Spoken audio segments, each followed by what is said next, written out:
మన తోటలో అరటి చెట్టు పెంచుకోవడం వల్ల అప్పుడప్పుడు ప్లేట్లు కడిగే పని లేకుండా హాయిగా ఆకులు తినవచ్చు. చెట్టుకొక అరటి గెల వస్తుంది. అరటి పువ్వు కూరగడ చేసుకోవచ్చండి, రుచిగా ఉంటుంది.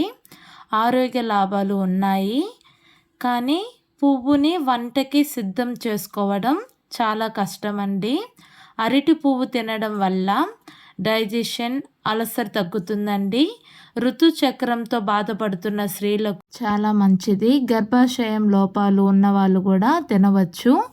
బీపీ, షుగర్ ఉన్నవాళ్ళు కూడా ఈ కూర తినవచ్చండి. కూర తిన్నవాళ్ళు కామెంట్ చేయండి.